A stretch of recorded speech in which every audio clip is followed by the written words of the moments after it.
Today is Wednesday, March 4th. I am Allison Johnston, a Professional Development Coordinator for Maryland's Developmental Disabilities Administration. We welcome you to our webinar today entitled EDD Webinar on Financial Eligibility. Before we begin, I would like to briefly go over a few things about this webinar. All participants are in listen-only mode and muted. There is one handout for today's presentation, and it can be found in the handout section on the panel box in the upper right-hand corner. Questions can be typed in the question box within the webinar panel, also located in the upper right-hand corner. We will get to questions throughout today's presentation. At this time, I would like to turn this over and welcome our host, Nova Evans, Director of Cross Systems Innovation. Good morning, Nova. Good morning, and thank you, Allison. Good morning, everyone. We are very excited today to present this presentation to you with our EDD partners that will be walking through the slides and answering questions. I will ask that any questions, please save them till the end. There's a lot of information that we'll be reviewing in these slides. So we want to get through it and make sure everyone has the opportunity to hear that and digest it. And at the end, we will be reviewing your questions as well. So today, I'm going to turn it over in one moment to Rhonda Workman, our Director of Federal Programs. After that, we have Reva Vergenkar, Timothy Cole, and Patrice Miller from the Eligibility Determination Division within MDH. So if we want to go to the next slide, you can take it over, Rhonda. Thank you, Nova. Good morning, everybody. I am so happy and excited about this presentation today. I think you're going to hear a lot of great, useful, and helpful information and reminders.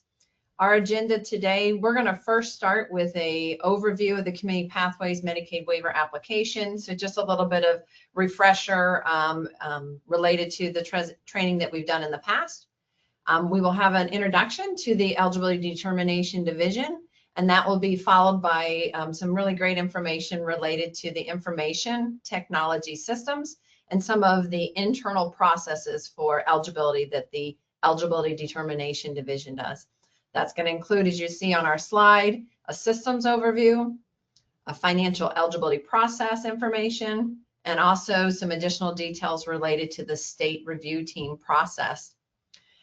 We will also hear some great strategies and reminders about critical milestones and things that collectively as a system we want to support people through this process. That'll also include some milestones related to redeterminations, and then followed by those practical tips and common mistakes to avoid. And then we'll be opening it up for questions and answers. Next slide, please. So let's first start with the Community Pathways Medicaid waiver application process. Next slide, please.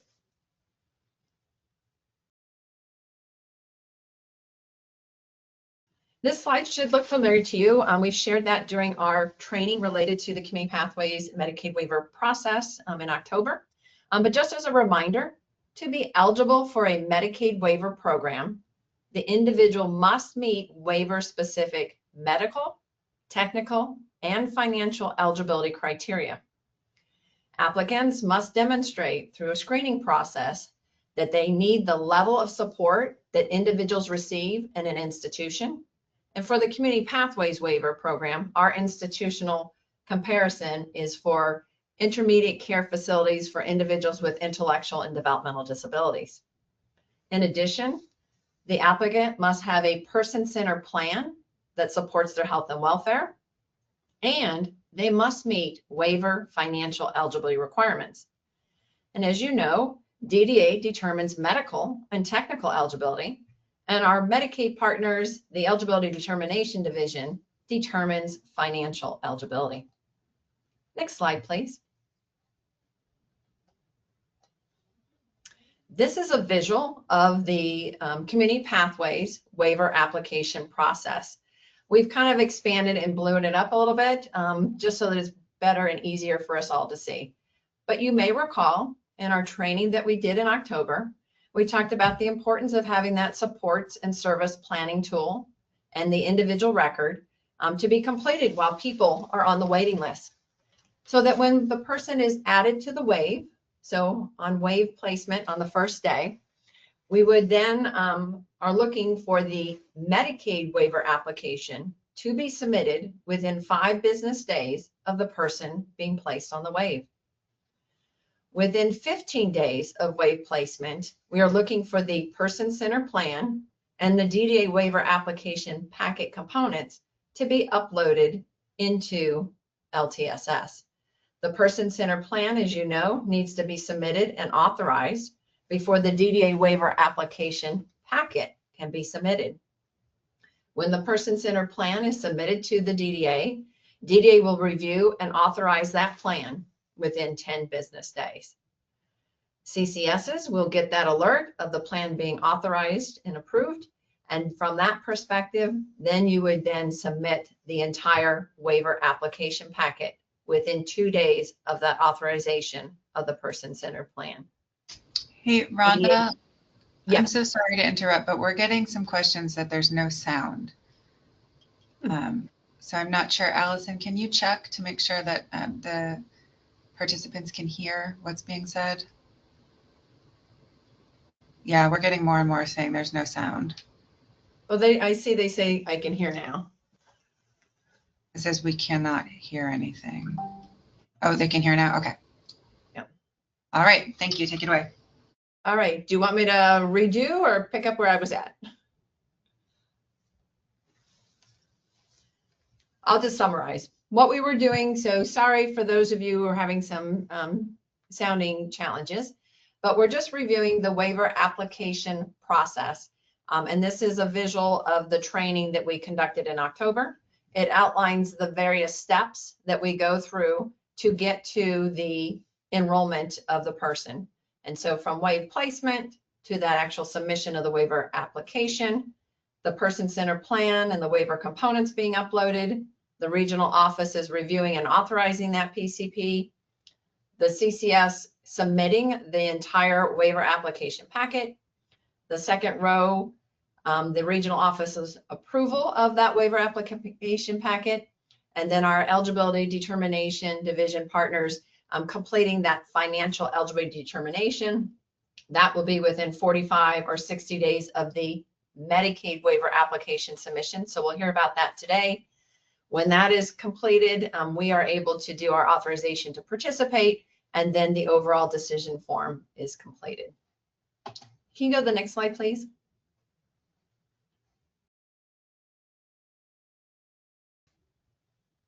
So these are just some additional information related to that process. So CCS support the completion of the waiver application packet. As you know, that packet includes the level of care, the person-centered plan, the Medicaid waiver application, and the freedom of choice form, that EDD release form, supporting documentation, including bank statements, assets, and other information that you'll hear about today.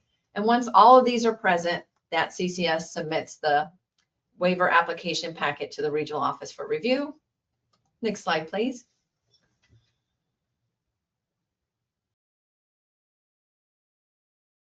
As I've shared, the regional office will review and approve that plan. The regional office will then look at the waiver application packet for technical accuracy and approves. If we have any errors, we will be sending that back through clarification for the waiver application packet so that we can make sure we meet those standards per the federal requirements. Next slide, please.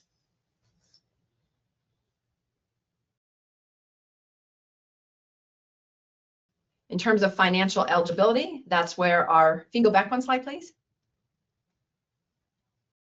Thank you. For the eligibility determination division, they will be determining that financial eligibility. EDD verifies a variety of demographic information.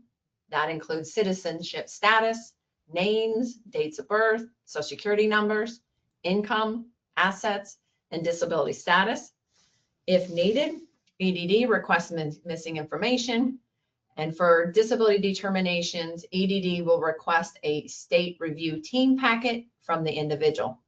With this information, as you know, EDD can financially approve the person or denies. Next slide, please. And then the enrollment part If deemed technically, medically, and financially eligible, we will submit that authorization to participate or an advisory authorization to participate if the person is in an institution. And EDD will then process both of those forms, the authorization to participate, advisory, or approval. The eligibility notice is issued. If the person is still in an institution under the advisory, once we get that housing transition, then we're able to get them enrolled. And then the participant is officially enrolled in the Community Pathways waiver. So just to summarize, we just reviewed the broader overall Community Pathways Medicaid waiver application process. You have the visual with some additional information about the slides, about the different steps. Now it's my great pleasure to turn it over to Reva, and here's some information about our Medicaid partners, the Eligibility Determination Division. Next slide, please. Thank you so much, Rhonda. And before I begin, I just want to confirm, can folks hear me okay, just given the audio issues? Okay, wonderful. Thank you. Next slide, please. So I would like to spend some time talking about who the Eligibility Determination Division is, or EDD as it is often referred to, really what their role is in the broader waiver process, and how they interact with coordinators of community service, community supports, and with the DDA regional offices. So for some background, within the Maryland Medicaid Office of Eligibility Services, which houses our broader eligibility related policies and operations, sits the Eligibility Determination Division, also known as EDD. And this is a specialized division that is specifically responsible for determining financial eligibility for both long-term care programs, but also for all 6 of Maryland Medicaid's, or Maryland's 6 home and community-based services waiver programs. And we'll get into the details of this in the subsequent slides, but what it means to determine financial eligibility is really looking at whether, based on a series of information, demographic information, income, assets, and disability status, looking at that aggregate information and determining whether with that information the participant meets the financial criteria to be in the Medicaid waiver program. Next slide, please.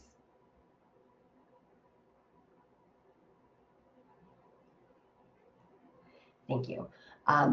So in terms of the role that EDD has in the waiver process, you'll see on this slide, I will share a little bit about the specific role that EDD themselves has, and then on the subsequent slide, we'll talk a little bit about how EDD interacts with the CCS and the DDA regional offices.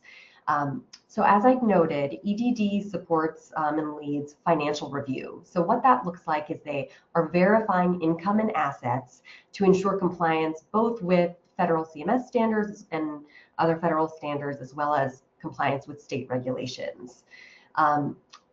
For individuals that have not received a federal disability determination, they're reviewed to the state review team for a disability determination. And we will speak to that process because I know there are some questions on that at a later point in this presentation. So in addition to financial review, which is I would say the bread and butter and primary role that EDD has in the waiver process, there are also some other aspects that I think are important for you all to be aware of that EDD takes and the role that they play in this process. One of those is final enrollment. So after an individual has been determined to be medically, technically, and financially eligible, DDA will process and submit the authorization to participate, or ATP, and then EDD will receive that ATP and essentially update an overall decision form, which triggers enrollment or denial of the Community Pathways Waiver Program. So important to know that EDD is, at the end of this kind of eligibility review process, they are the ones, pressing the button, submitting the decision for the final enrollment. Related to that, they're also accountable for generating notices in the system. So that will include, after the completion of this overall decision form, notices will be sent to the individual, and that includes, approval notices with cost of care, advisory authorizations, and denials. Next slide, please.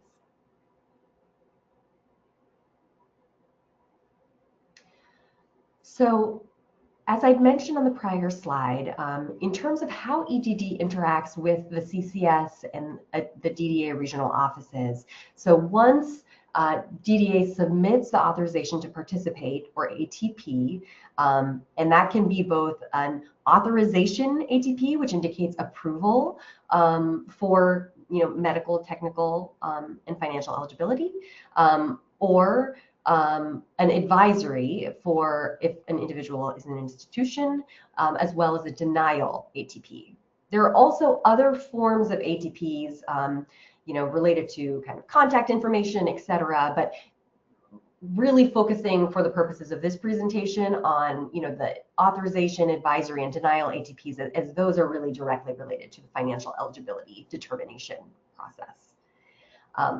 So the other way in which EDD interacts with the CCS and the DDA is really around communicating and sharing if there is additional documentation needed. So as EDD is conducting their financial eligibility review, if there are additional documents required, they will issue what is known as a 1052 request for information, or often known as an RFI or a request for information letter. And that will include details on, which documentation is missing. This will be uploaded automatically in LTSS Maryland, and the CCS should receive an alert that this notice has been generated. And there will be a request that this information be provided before the end of the 6-month consideration period, which we will speak to in greater detail in subsequent slides. Next slide, please.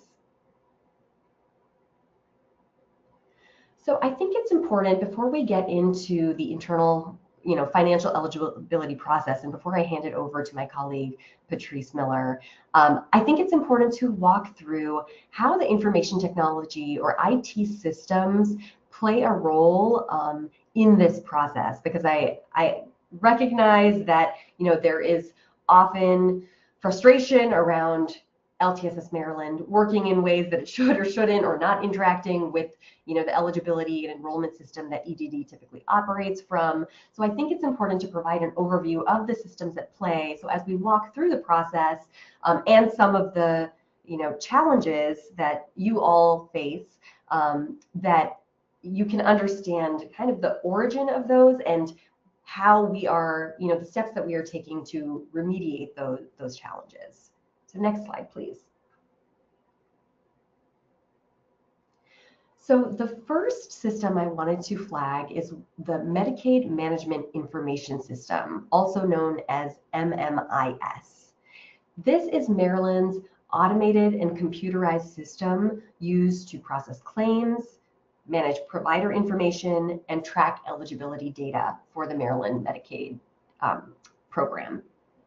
So this is, as some of you may know, a very antiquated system that is operating in an operating system that is several decades old. And I share that to say we are working within the constraints of an antiquated system such as MMIS, and that has implications for some of the other IT systems that utilize MMIS. Next slide, please.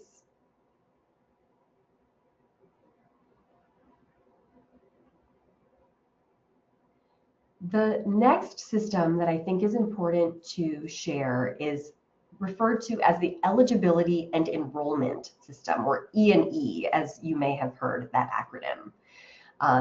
E&E is the primary system or interface that EDD utilizes when determining eligibility. For all intents and purposes, E&E is the source of truth for eligibility. E&E exchanges information with MMIS, the interface that I had mentioned on the prior slide.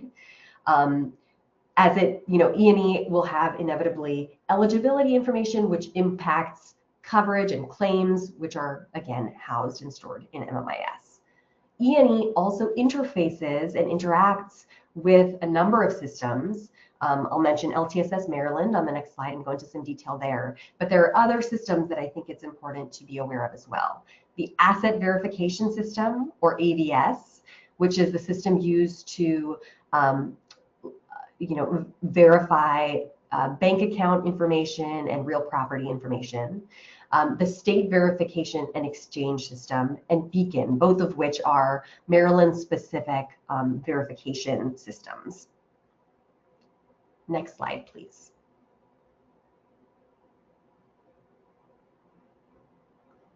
So this likely needs no introduction, but LTSS Maryland, as many of you likely already know, is really the participant-centered system. And this is really used for managing, coordinating, and paying for long-term services and supports. This system, LTSS Maryland, is really the source of truth for the person-centered plan and other DDA-related documentation. What I think is important to note for LTSS Maryland is that this is not a source of truth for eligibility. So while E&E talks to LTSS Maryland and the systems share information, so E&E is transmitting eligibility information to LTSS Maryland, I think what several of you have observed is at times the systems don't talk to each other, in the right ways, and that system can break down. And so we see issues, as we'll talk about on the next slides. But I think it's important to mention this because when something arises, EDD has to go into the E&E system to really validate the source of truth for eligibility. And at times, if there are issues in technology or kind of the code between the two, there can be kind of breakdowns, which I recognize can be very frustrating for you all and for EDD as well, and for really all parties involved. Next slide, please. And the last system that I wanted to flag was the Maryland Benefits, or MD Benefits system. This is a centralized hub for participants to manage multiple state benefits, including SNAP and other benefits. This allows document uploading, reporting changes, and notably the ability to submit a redetermination application. While I recognize that individuals may have some challenges with the Maryland Benefits platform, please know this is an additional platform that is meant to be used, that helps. It's automated and provides convenience, but it is by no means the only way in which an applicant or a participant can submit information. Next slide, please. So as we're waiting for the screen to pop up, I want to pass it over to my colleague Patrice Miller, who many of you may know, but she really oversees the unit that does the financial eligibility determinations for the Community Pathways waiver. So Patrice, in the next couple of slides, is going to walk through really the internal workings of the financial eligibility process, as well as she'll cover the state review team process and some other kind of IT nuances that I think will be good to know, just based, subsequent to that introduction of the IT systems. So Patrice, I will pass it over to you. Good morning. Can everyone hear me? Yes, we can. Thank you, Patrice. Okay. Good morning. My name is Patrice Miller, and I oversee the Community Pathways waiver here at 16 Cole Street. So, and looking at the slide, this is the financial eligibility process. So, as you can see, it starts with the application, and then EDD pulls the documents from the attached report and manually enters. So we do run a report, but we also have access to LTSS Maryland. So we do pull from there as well. The financial eligibility associate will be assigned. We are now doing sometimes round robin, so it's not always the same assigned person. So that's something that we're doing just to complete some of our processes. So we do have round robin, but there will be a case manager in LTSS under the case itself. So then you can see that the completeness, the signature, so the application is being reviewed. So we look for signatures, income, if all of those things, the demographics, addresses, all of that.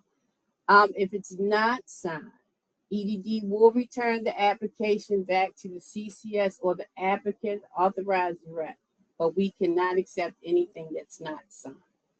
Okay.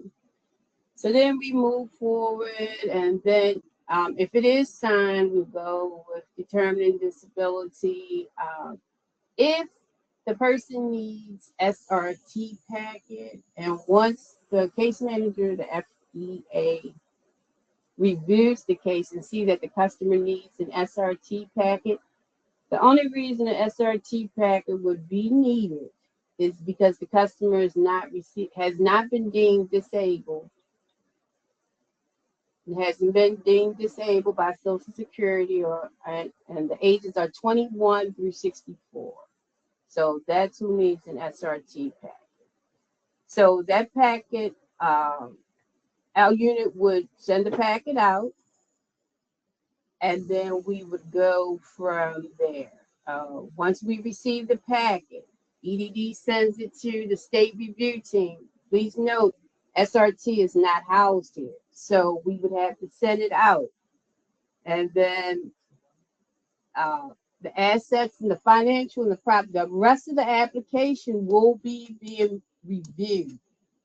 So even though we're sending it out to SRT, we're still reviewing the application.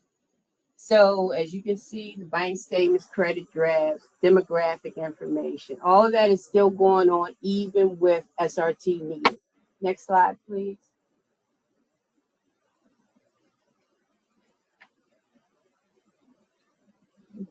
Next slide. Oh, okay. So as I stated, if more is needed, the customer will get the 1052, the request for information. In that request, the customer will know that bank statements may be needed, but an SRT packet may be needed. Whatever is needed will get beyond that letter, that 1052. The applicant has 10 days to return the requested information. If the information is not received within 45 days, the case is closed. This is a system generated process. E&E is set up to close. So that's why sometimes, it happens, but it's system generated. Also denied. So they are system generated things as well. If the information is received within the 6 months consideration period, the case will be reopened and information will be reviewed. Let's see. So if no information is needed, then we'll just go along with the process. So if there's no SRT needed, we have everything, then easy peasy. We go along with it. The financial. But if it's not, then a denial notice, which is sent to LTSS Maryland. And it is updated, financial eligibility and overall decision to be denied. If it's approved, of course, then that means the person has met the technical, the medical requirements. So then there will need to be, the ATP will need to be submitted to our office. Once that's submitted, we will go back to E&E, we will update all our systems, and then we will approve the application. And the coverage span should batch to MMIS. Next slide, please.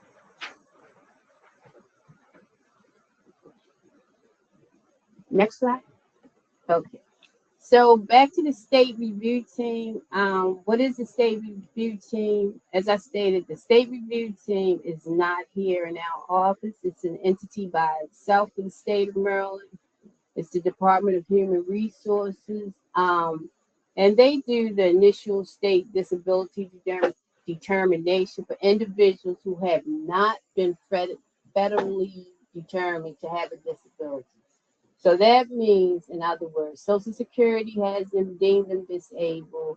So they make an independent decision. Okay. When the Medicaid waiver application is referred to SRT, that's when SRT does their review of the papers, the documents that we send to them. Completed SRT package is what's needed at all times. So when the individual applies for community pathways eligibility determination, we refer the individual to the SRT, meaning we get all the papers that come back from the customer and we upload them and send them off to the state review team. Okay, so that's what our process is. Next slide, please.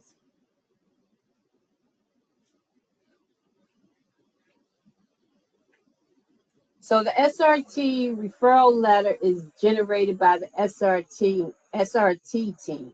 Our office does not generate the letters. If the packet is completed, if more is needed, the customer will receive a letter, or either the authorized rep will receive a letter from the SRT team themselves. Notification of physical mail. Sometimes they may call, I'm not sure, but they will mail a letter if more is needed in that packet. Referred individuals will receive a packet of medical technical forms that must be complete. This is our packet that we send out.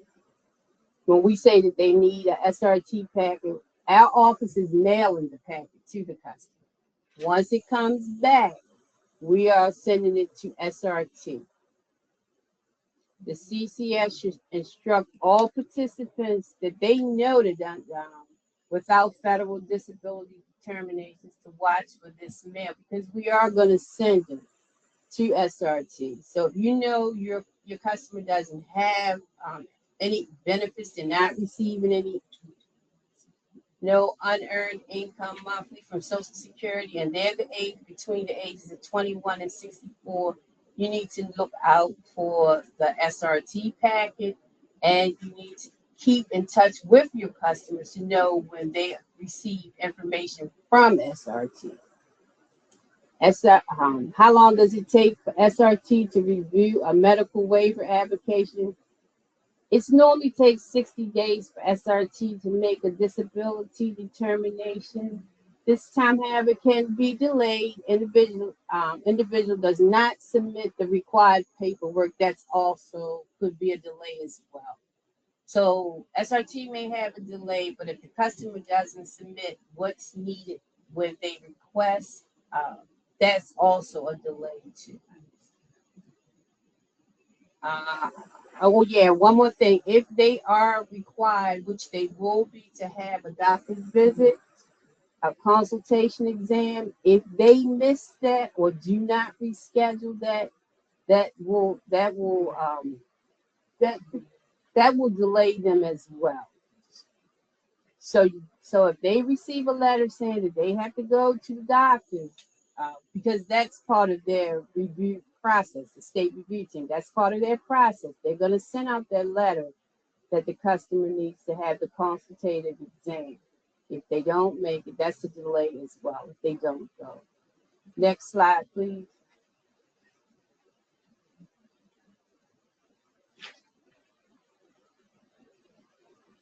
So this is the state reviews process. So EDD has determined that a disability decision is needed. EDD will mail the applicant. The application for SRT has not been housed in E&E yet. It is something that's on the table to be done eventually, but in the meantime, it's a manual process. So we do mail out the packets. Once it's returned to EDD with the completeness, meaning where it should be signed. If your customer is employed, we need pay stubs as well.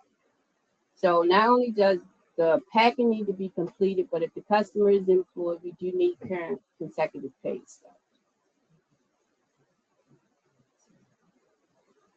If your customer is not able to sign, because we do hear that, then we need someone with a power of attorney that can sign for your customer, and that documentation needs to be submitted to our, along with the packet, and also uploaded in LTSS mode. So that's something that we really need to push, because we do have parents that will sign, but they may not be the power of attorney. So if the power of attorney, if they have documentation of that, that would be a great help as well. EDD updates the health and disability screen in E&E, indicating that the case is just pending SRT decision. That's just part of our loading and documenting in E&E. The SRT physician can make the determination. Now, this is SRT, the doctor, we don't see any of this. This is like behind the scenes. We are notified sometimes, but we will have to check E&E to see if any new information has been uploaded. So what this should do is, if your customer wasn't receiving Social Security but now could be, you might want to reach out to us to say that, so and so is now receiving Social Security, and then we could move forward. The medical documentation, as I stated, if it's not completed or it's insufficient, SRT will schedule a consultative exam. This is their process. So they will reach out to the customer, not our office. Once DHS receives referral from EDD, they notify the applicant and request medical documentation. This is the packet that we request. That's why it's so important for those papers to be completed, signed on the dotted line completed. If you're signing on behalf of somebody, we need power of attorney papers as well. Currently, there's no info in LTSS to indicate pending SRT. I guess that will be something that will be reviewed later date, but in the meantime, it's a manual process.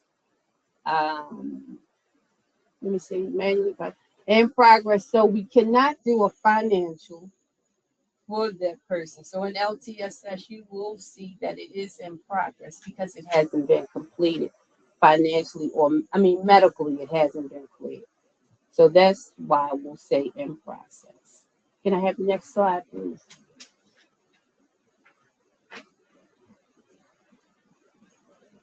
Next slide. Okay, thank you.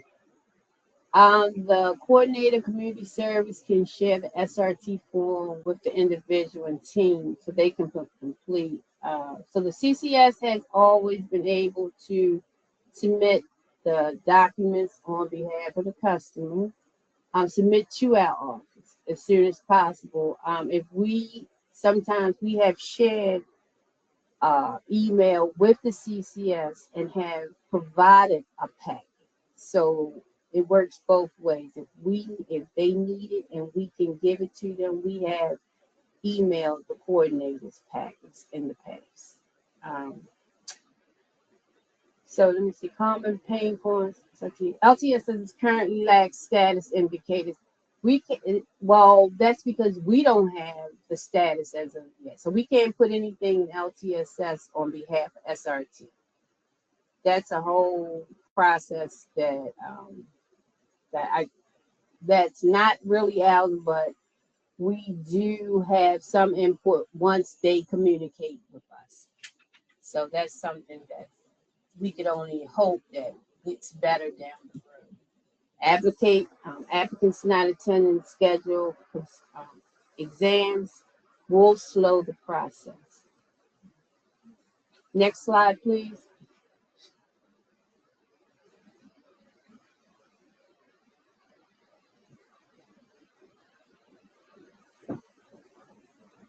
So this is if we determined that the applicant to be denied for financial eligibility, the following will happen.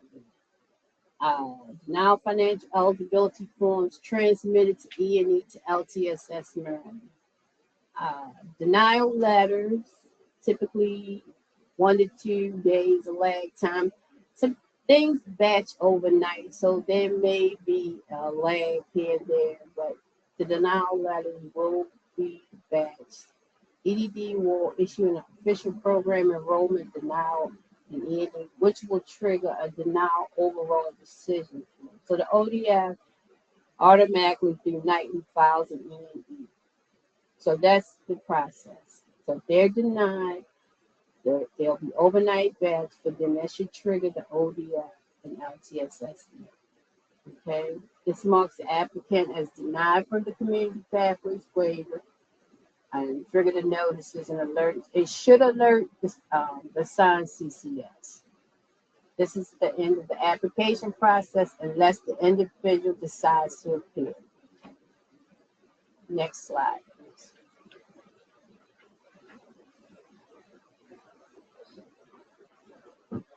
If EDD determines the applicant to be approved for financial eligibility, the following will happen. So, upon submission of the approval and overall decision by EDD, sent by E&E. So remember, some things take a little day or two sometimes to update. LTSS Maryland will receive a copy of the notice from E&E. It should be in the letter section on LTSS. This triggers a notice to the applicant informing them of the approval. Not only does it inform the applicant if there's an authorized rep, they will also get a letter also. Next slide, please.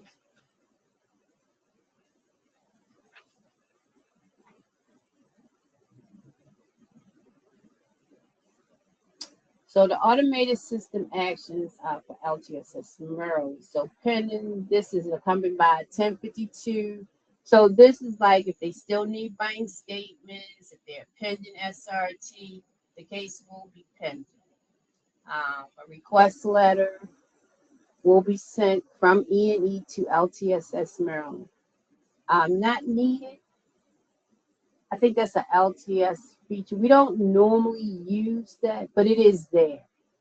The approval and ATP must be submitted by the regional office and the denial letter. Next slide, please.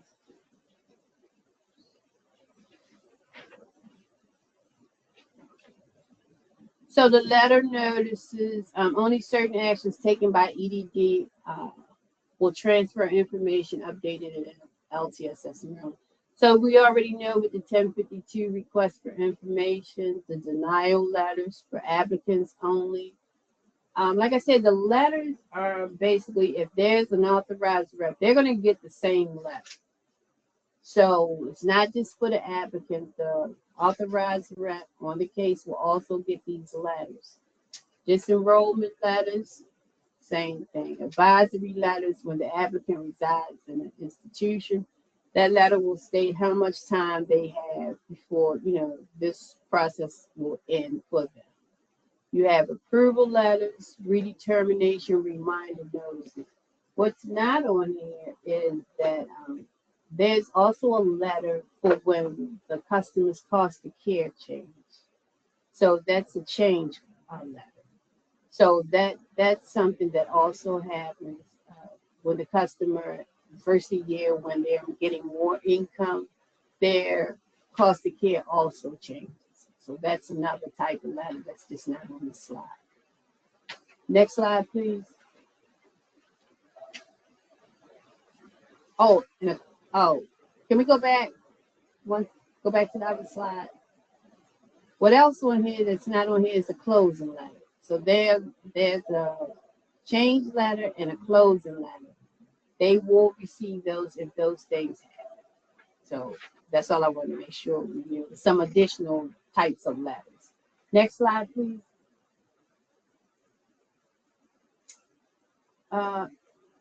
Okay, so this is assigned EDD financial eligibility associate. Anytime EDD makes any updates to the assigned casework in E&E, it gets a transfer to LTSS Maryland in a nightly file.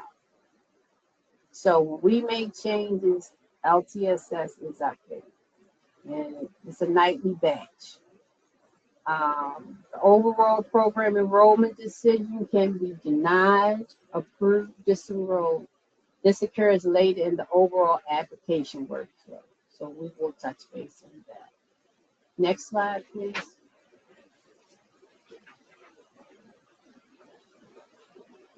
So only certain actions taken by EDD and E&E automatically transfers information to LTSS. So you can see the letters and the notices. So if a 1052 is requested, the applicant and the participant. So the applicant will get it, the participant will get it, the participant will get the same notice.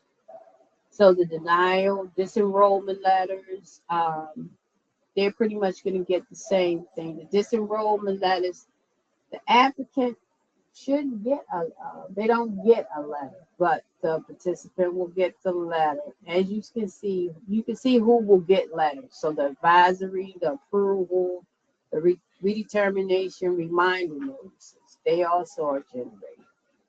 Next slide, please.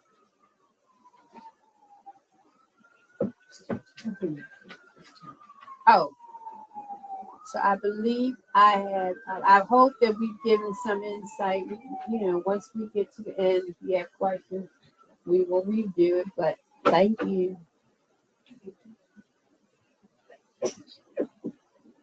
I think this is Tim's portion here. Yes, this is my part. Good morning, everyone. Can you hear me? Yes, we can. Thanks, Tim.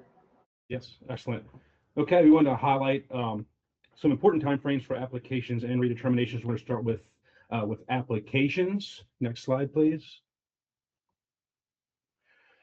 Okay, so 45 days. EDD is required to issue a financial eligibility decision within 45 days of the date the application is submitted. That time frame will extend to 60 days for any applications requiring a disability determination by the state review team.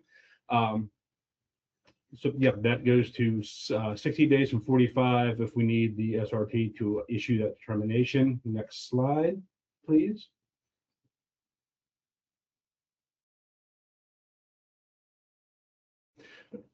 We have the 6-month consideration period. So there's a 6-month time frame within which to receive the overall application decision. So this starts with the month of application plus 5 months.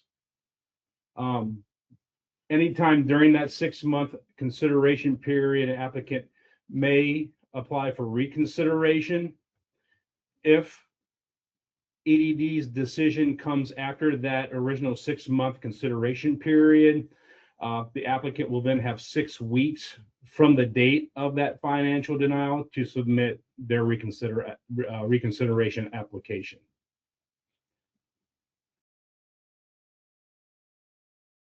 Next slide, please.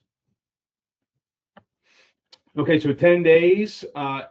If EDD issues a 1052 request for information, it will automatically request a response within 10 days. If the applicant is within the 6 months consideration period, they are able to still submit that information, even if that information is submitted past the 10-day timeline. Next slide, please.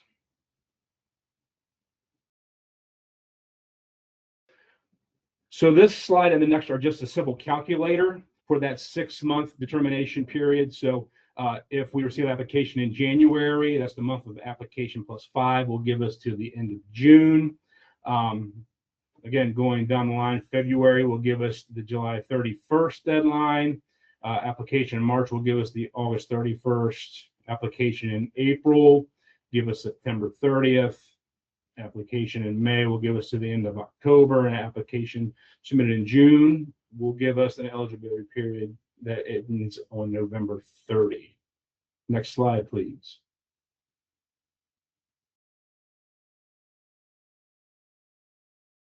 And just continuing down the line for the full year, application in July will give us that consideration period through December 31. August will end in January 31. September application month will end in February, end of February.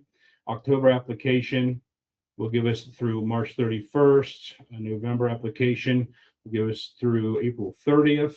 And December 1st will give us a consideration period through May 31st. Next slide, please.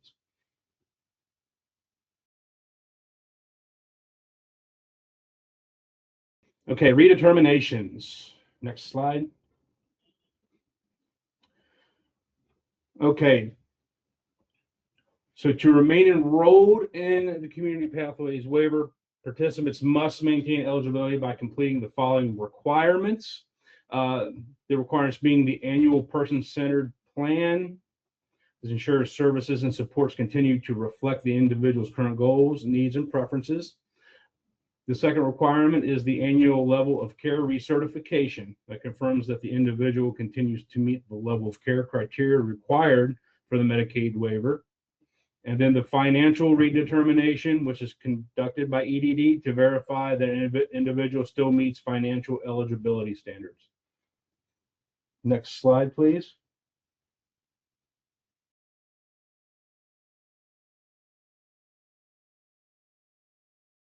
Okay, redeterminations are federally mandated every 12 months, but not everyone has a redetermination. It is based on effective enrollment date and coverage group. Medicaid checks eligibility every 12 months, including income and assets, and all redeterminations are due by the last day of the month. Recipients are strongly encouraged to submit their REDIT application at least 15 days before the due date. That helps ensure the processing time to make sure we get that determination timely. And then for the redetermination period, there's a look back period for financial documents for 1 year. Next slide, please.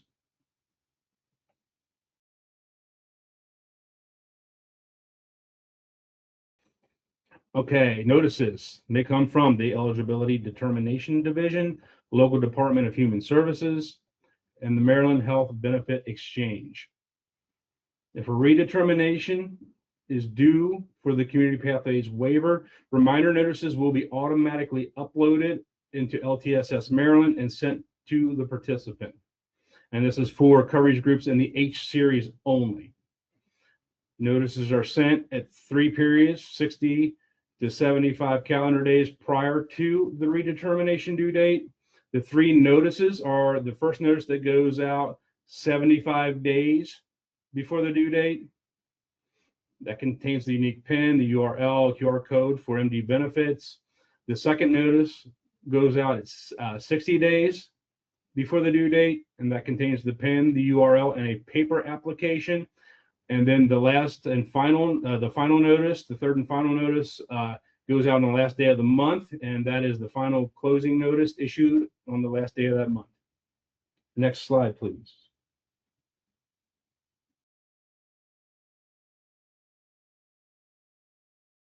Okay, important timeframes for redeterminations: 45 days. EDD is required to issue a decision on a waiver application within 45 calendar days. For late redeterm or tardy redeterminations, applicants have 4 months after the due date to submit a late redetermination. Coverage will close, creating a gap in coverage while the application is processed. And again, as with the original applications for the 1052, once that's issued, there will be a response requested from the applicant within 10 days. And again, if the applicant is within the 6-month consideration period, they can still submit the information past the 10 days, as long as they're in the 6-month consideration period. Next slide, please.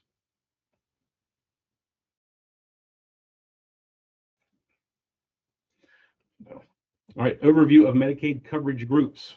Medicaid uses specific coverage groups to categorize individuals based on varying eligibility needs and life circumstances. The H series, determined by EDD, include the groups H01, H98, and those groups are managed by EDD. And only EDD determined cases, those H groups will have a redetermination notices visible within LTSS Maryland. Non-H groups serve specific federal categories. Examples: disabled adult children or widowed beneficiaries, and they are managed by DHS or the Maryland Health Benefit Exchange. And you can find an individual's coverage group on the client summary section of LTSS Maryland, which is located in the Medicaid eligibility subsection. Next slide, please. Okay, the H coverage groups managed by EDD, they're for home and community-based services waiver programs and PACE. So the H01 is for individuals that do not have other Medicaid coverage. H98 is for waiver participants losing SSI eligibility who continue to be medically eligible for a waiver program. H98, the transitional Medicaid, are activated when H01 ends to prevent a gap in waiver services while they reapply. Recipients have 90 days to submit a new application. If a new application is not submitted, the case closes automatically after 90 days. If there is a pending application, H98 stays active until a final decision is made. And with the H98, note that it is a valid coverage group. It should not be ended early. It is critical. It is a critical safety net for participants. Next slide, please.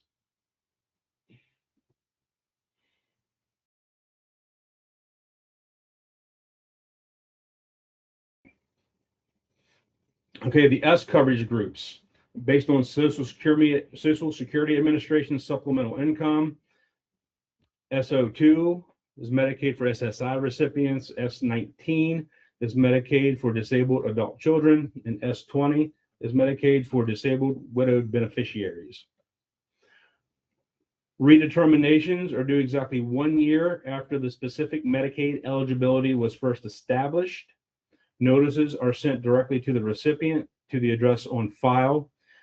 Because EDD does not determine eligibility for these groups, notices will not appear in LTSS Maryland. SO2s do not require redetermination, and for S19, S20, and P07 and other non-H groups, CCSs must coordinate directly with the participant to track redetermination status. Next slide, please.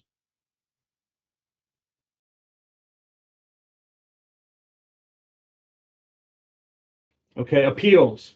Applicants, 90 days. Applicants may appeal and ask for a fair hearing within 90 days from the date on their notice. The person may continue receiving services and medical assistance if the person appeals within 10 calendar days of the date on their notice. The postmark or the effective date of action, whichever is later, while the appeal is reviewed. So medical assistance coverage will remain active during this appeal. However, if a participant loses the appeal, they may have to pay back the cost for any services they received while their fair hearing was pending, if the judge agrees with the state's original decision. And appeal cases have skyrocketed recently. A significant backlog currently exists, meaning constituents may wait several months for an appeals hearing and final decision. Next slide, please.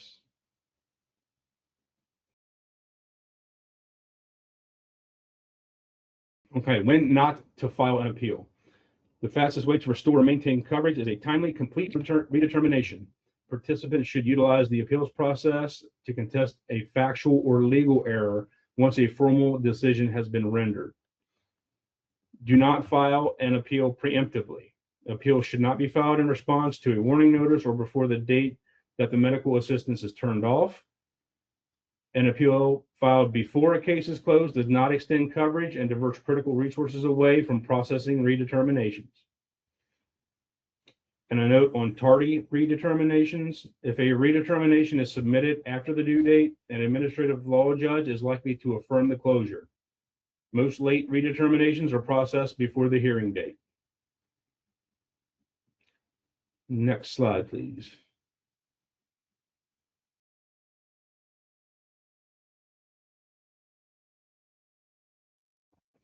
Okay, it takes us to our next session. Thank you very much, everyone.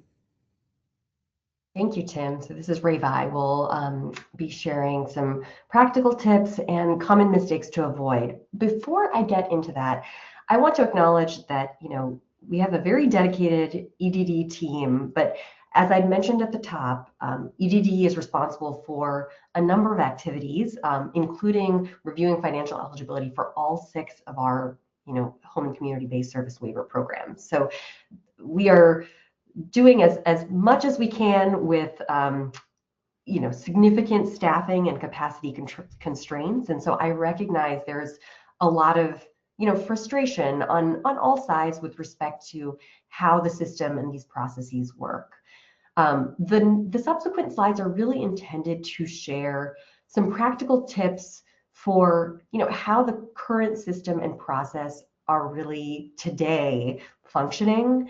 But I want to assure you all that Maryland Medicaid leadership is really working in close partnership with our EDD team to build system enhancements, process enhancements, communication enhancements, because we recognize that we need to be more responsive to you all, to our constituents, and that some of the kind of system quirks that exist by virtue of our systems being old and not necessarily talking to each other all the time need to be addressed. So these practical tips are really intended to be tips for the current system, current process, but I say that to say I want to assure you all that we are looking from a long-term standpoint of things that we can do to make this process work better, in a more sustainable manner.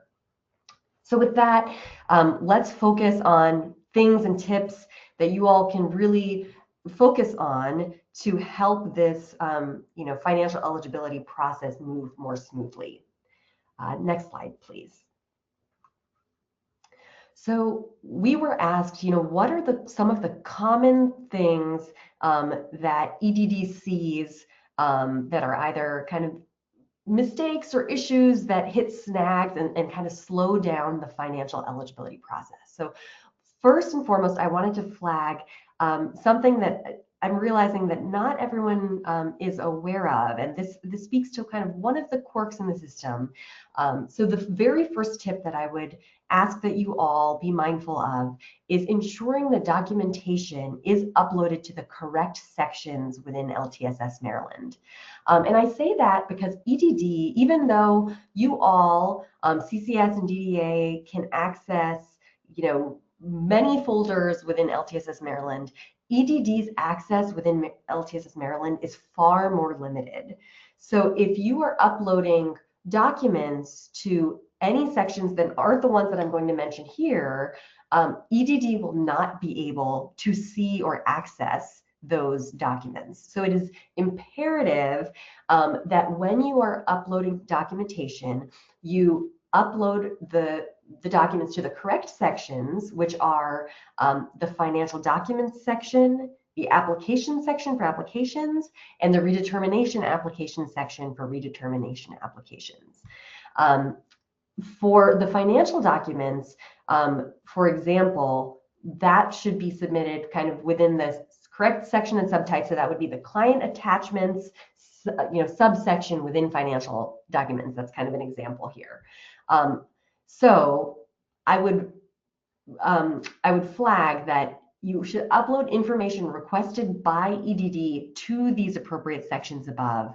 Would specifically note if you are receiving notices from DDA or person-centered plans, those letters should not be uploaded to any of these sections. You should really limit your uploads for these EDD specific sections to really just the financial eligibility documentation requests.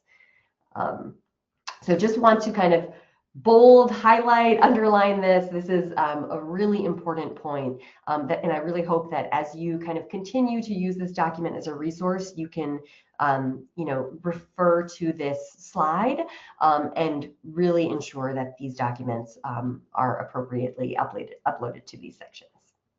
Next slide, please. One of the other tips within this broader aspect of financial verifications is really just supporting the applicants and participants in ensuring that the financial verifications are uploaded correctly and that the documents meet the necessary rules and standards. And what I mean by that is, if EDD requests a document, please include all pages and even including blank pages. Do not, cover, redact, or black out any information.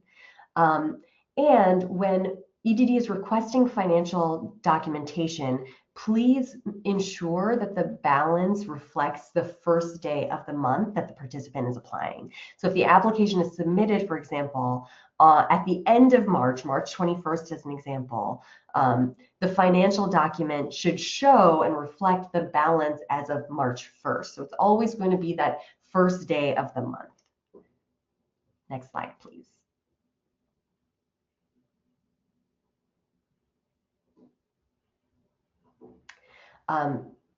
Along those same lines, please ensure that you're always sending copies, not the original documents, and that you are, ideally, if you can, digitally scanning all pages of a document together. That makes it much easier for EDD to review. We will not accept, cell phone photos, screenshots of documents. It really needs to be the kind of official copy of the document. And would strongly encourage that you have the applicant retain copies of all forms, documents, and letters they submit, and even go so far as to kind of take a photo of that or something so that they have documentation of when they were sending something in. Please avoid mailing or faxing documents unless absolutely necessary. I'll mention this on a subsequent slide, but would also please request that you do not email these documents to EDD, that you are uploading these specifically to LTSS Maryland or sending them, back in the appropriate fashion. But we would strongly advise against kind of emailing them to an individual caseworker or financial eligibility, kind of associate within EDD. The other thing is we would ask that you just submit a document one time. If you submit a document more than once or in different modalities, that can also slow down the process because EDD will have to review all of those documents. Next page, or next slide, please.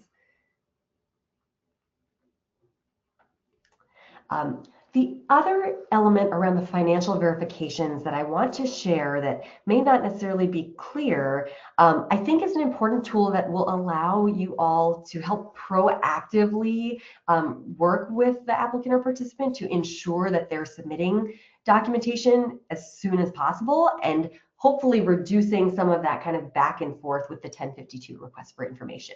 So I think it's important to note which documents EDD can actually retrieve themselves versus what they are automatically going to require or request from an applicant.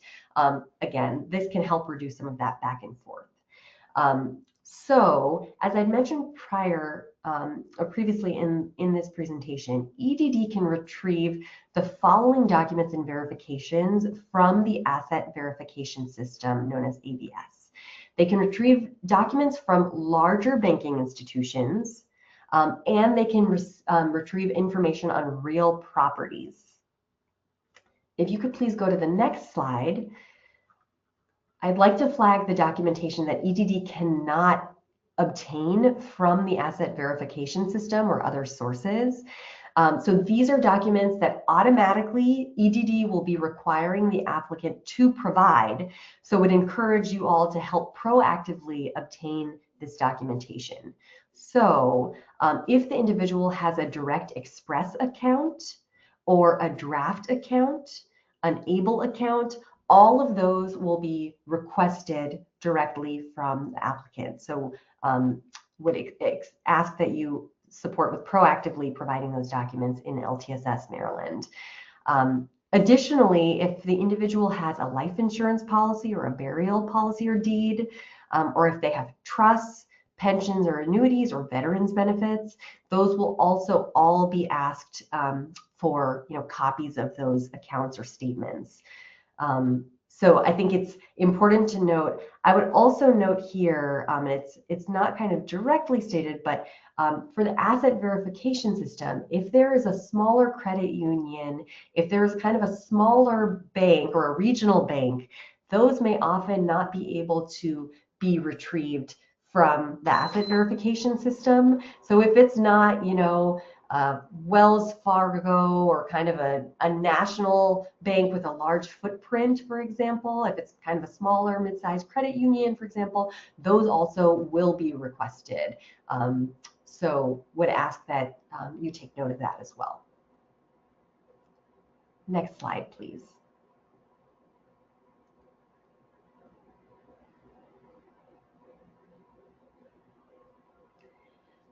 So one kind of additional point to make around the financial verifications is really a note around the 5-year look-back period. And I wanted to just make sure that you all were aware of what this look-back period is and the policy and kind of implications of that.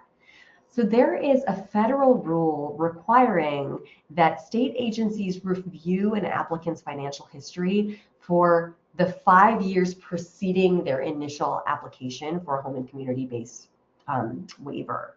So that would mean that they would provide financial documentation, again, for an initial application going 5 years back. This doesn't apply to everyone. It really only applies to individuals who have not had or received federal entitlement program services in that prior 5 years. So for example, it would not apply to the SO2 coverage category. And as Tim noted, you can, on LTSS Maryland, go to the eligibility section to look for the coverage code for that individual or the applicant. I want to also caveat that we are not, proactively tracking applicability here. So we're, EDD must verify that during system checks during the application process. So I think it's important for you all to be aware if this is an initial application and the applicant has not received a federal entitlement before, then they should be providing, that 5-year look back of documentation. The other thing to note here is that Medicaid is, scrutinizing, various transactions, gifts, to ensure that they were not kind of deliberately made to meet these requirements, or were not kind of deliberately spent down. Because if so, that's prohibited, and there could be a penalty period of ineligibility that we will impose. So wanted to just flag that. Certainly can answer more questions at a later time about the 5-year look back, but I'm cognizant of time and wanting to get through the remainder of this presentation. So if you could please advance. The other tip and just common issue we find that often results in a back and forth between the applicant, CCS and EDD, are application validity, and specifically around signatures. The applicant failing to sign a completed application, you would be surprised, is a very common issue that really can be avoided. So on that note, I wanted to flag that an application must be signed and dated by the applicant. EDD will accept both wet handwritten signatures or electronic signatures. If the individual has an authorized representative, then the applicant and their authorized representative both need to sign. If there are physical limitations that prevent the applicant from signing, they may sign with an X. Another point to note here is that a legally appointed representative, such as a guardian or power of attorney, may sign, but they must provide documentation validating that legal authority. We often see that SSA representative payees are signing they are unfortunately not authorized representatives from the Medicaid standpoint. Next slide, please. We also often see some confusion around denial notices. I want to flag that from a regulatory standpoint, EDD is actually required to, render a financial decision within 45 days of the application. From a regulatory standpoint, if that, after that 45-day window, if a determination is not made, the E&E system automatically issues a denial. That is going to happen regardless of that 6-month consideration period that we showed in the prior slides. So even if there is, a back and forth that is occurring,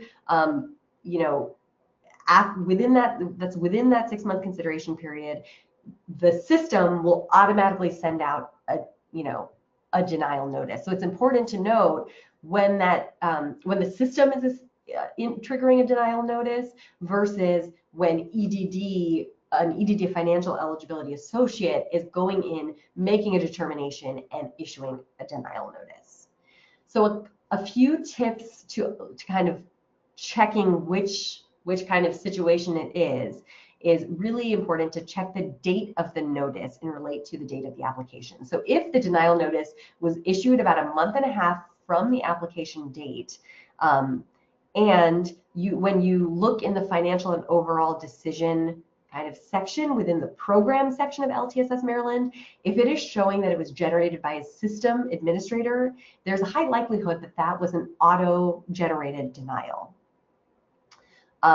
Again, if the applicant was denied at the 45-day mark for not providing the requested verifications, please note that the applicant still has until the end of that 6-month consideration period to submit those documents. Next slide, please.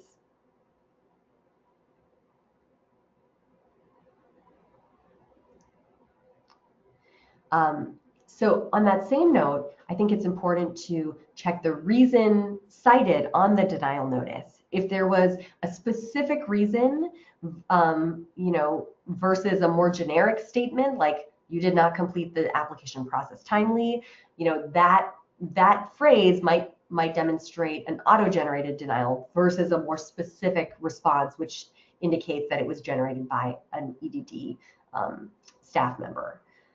Additionally, would encourage that you check the waiver status under program snapshot and the client summary. So having a pending status here indicates that the waiver application is still being processed by EDD. Next slide, please.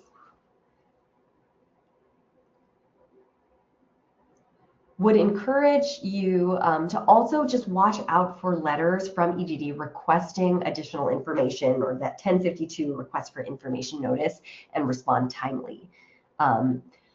You can find that in the letters section of LTSS Maryland. And just in the interest of time, want to flag that some letters can be mailed from the E&E system to the applicant without appearing in LTSS Maryland. So if you look at these steps here, there are ways, and we are sharing these slides, you will be able to identify and look at these following steps to understand and see the letters, or see that a letter has been mailed. Next slide, please. So in the interest of time, I know we're running short. I want to flag just some best practices for CCSs on submitting and supporting redetermination applications. This is an important one that I want to flag, and this goes back to some of the systems challenges and limitations that we are working on. So first and foremost, we get this question often: when should a CCS submit or support submitting a redetermination? You should not do so more than 45 days prior to the date that a redetermination is due to avoid issues. And I say that because there are some system issues with submitting a redetermination too early. From the system standpoint, the E&E system does not allow a redetermination to be initiated automatically more than 60 days prior to the due date.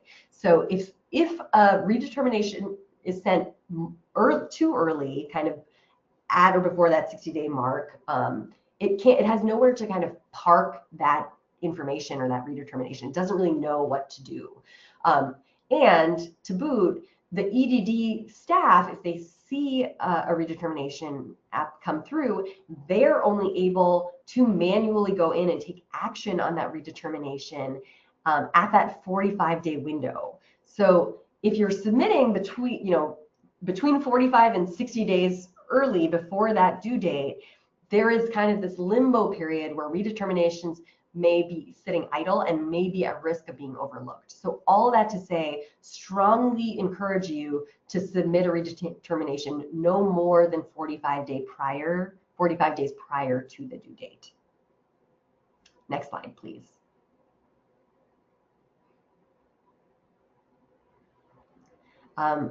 Additionally, encourage the applicant to submit the redetermination through the Maryland Benefits Portal. It allows for a more streamlined way of tracking. So it allows for the applicant to get an auto confirmation email that their redetermination was submitted, but also allows for a more streamlined way to submit financial verifications. Another note is for a redetermination, if EDD asked during the application process for a specific document, the chances that they will ask for it during the redet process is very high. Again, with the exception of legal verifications like Social Security and information, birth certificates, really more kind of financial documentation. So I would strongly advise that you refer back to the application and look at what financial documents were requested. Next slide, please.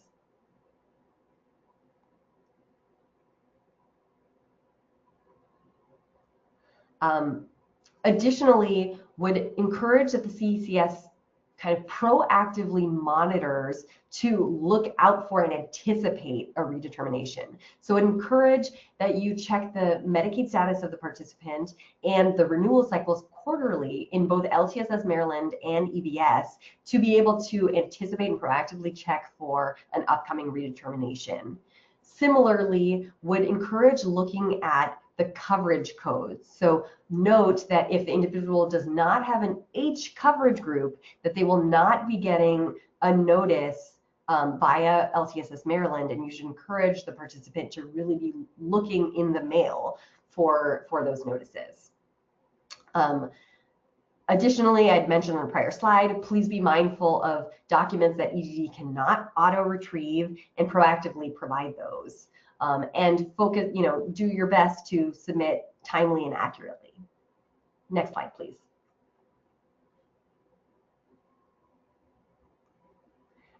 Again, in the interest of time, we'll be brief on this. Really encourage you to talk about roles and responsibilities and planning with the participant and kind of educating the family on the consequences of delays just to help streamline this process. Next slide, please.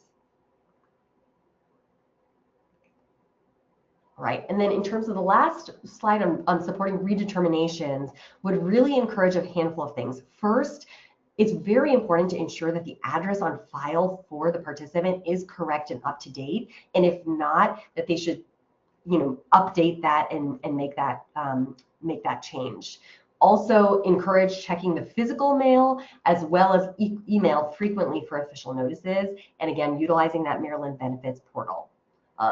You can see here, this is the number for the DHS helpline for coverage groups outside the H series and the S series, where you can visit a local DHS office in person for assistance. Next slide, please.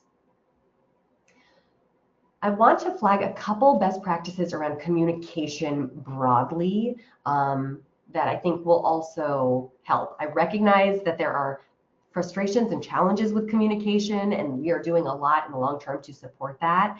So just wanted to flag a couple things right now that can be done. One, just remember 30-day window. EDD has 30 days to review verification, so please note that kind of before following up on a verification within that 30-day window. Please do a double check of the information that is requested in that 1052 request for information and make sure all requested documents are present before reaching out. And please avoid sending the same document via multiple channels. Again, that will slow down processing. Next slide, please.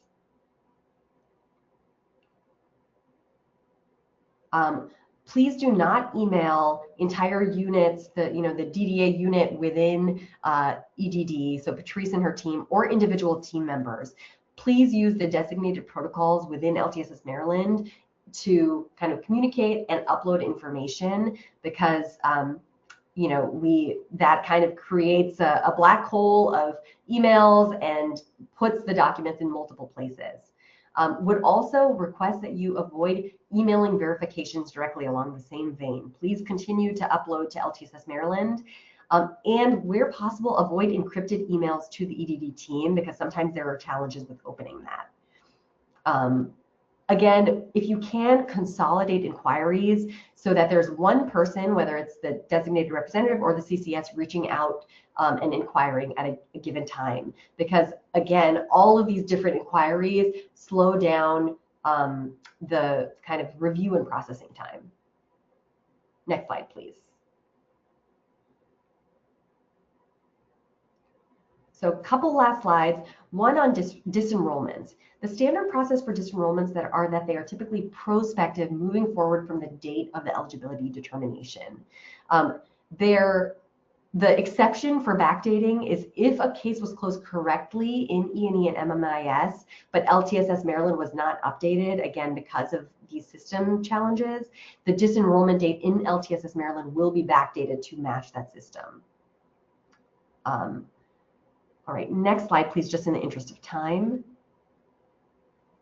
And individuals who are denied enrollment or disenrolled from the DDA operated kind of waiver programs must be added to an LTSS Maryland waive before reapplying. So just want to flag that a new waiver application cannot be submitted by the CCS unless they've been added to that waive, and you should contact your DDA regional office if the individual wants to reapply or has been kind of deactivated. I recognize that was a lot of information. I know this is the last slide in our presentation. We have some frequently asked questions in kind of the appendix that we will share with you all. And I know that we have not had time for questions, but Nova, I'm thinking that if you can help us with compiling the questions that were included in the chat here, we can help to respond to them and share those responses back in a subsequent communication. Yeah, Reba, that is exactly what I was going to say. We really, really, really appreciate this excellent presentation. There have been quite a few questions in the chat, and we don't want to, unfortunately, we don't have time to get to them, but we do want to respond. So we will be compiling that list of questions, working with you and your team, and we'll be putting this out as an FAQ after the presentation. So please look out for that. We'll also send that in a communication to CCSs, letting them know about the updates and FAQ.